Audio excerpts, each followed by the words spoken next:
Through out हम शरीक रहे, लेकिन आज हम मौलाना साहब के सामने भी हमने ये पॉइंट उठाया कि जबकि एक तरफ हम मुज़ाकरात कर रहे हैं, बातचीत कर रहे हैं, कमेटी में बैठे हैं, आगे बढ़ने की कोशिश कर रहे हैं, एक एक शिक को जानने की कोशिश कर रहे हैं, अपना वर्शन बनाने की कोशिश कर रहे हैं, लेकिन उसी के साथ साथ हमारे जो MNAs है और हमारे सेनेटर्स है उनको अगर आप हरास कर रहे हैं तो ऐसे कानून साजी का और आईनी तरामीम का फ़ायदा क्या है? फिर ईवान भी आपका है, ज़ोर ज़बरदस्ती भी आपका है, ये लोग भी सारे आप हैं। जैसे कानून चाहते हैं आप बना लें, फिर जैसे अगर आप कहते हैं कि यही तरीका है, फिर हम उस प्रोसेस में शरीक नहीं होंगे। इसलिए आज मौलाना साहब के साथ हमारा तफसीली एक प्रोसेस चला है और उसमें हमने कई सारी चीज़ों पे हमने इत्तेफाक कर लिया, ऑलमोस्ट इत्तेफाक कर लिया।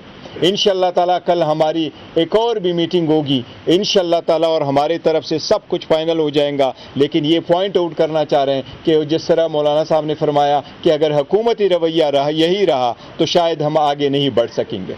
और मैं एक बात कर लूँ, हमने तमाम अपने अरकान पार्लियामेंट को 63A के तहत नोटिस जारी कर दिए हैं कि वो सब अपनी पार्टी के फैसले के तहत वोट देने के पाबंद होंगे और कल कोई ये शिकायत न कर सके कि हमें तो पार्टी ने कोई हिदायत नहीं दी थी। दोनों पार्टी ने दी। एक सवाल यह है कि चंद दिन पहले सुप्रीम कोर्ट की तरफ से आइन के आर्टिकल 63A की तशरीह की गई।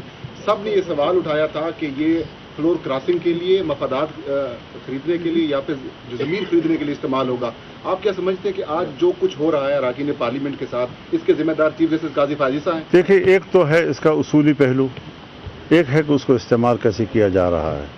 ज़ाहिर है कि जिस वक्त 63A में तब्दीली की गई थी तो वो हमने उसको भी उस वक्त गलत कहा था और ये कि बिल्कुल सिरे से वो पता नहीं वोट गिना ही नहीं जाएगा वगैरह वगैरह।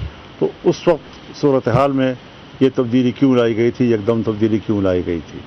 आज एक ऐसे वक्त में तब्दीली लाई गई है कि फिर एक हुकूमत को उसका फ़ायदा उठाने के लिए तो ये उसूल के तहत ये इक़दाम होने चाहिए, मुल्की और कौमी ज़रूरत के तहत ये इक़दाम होने चाहिए, नहीं है कि आप मौरूदी ज़रूरत के तहत इस किस्म के तरह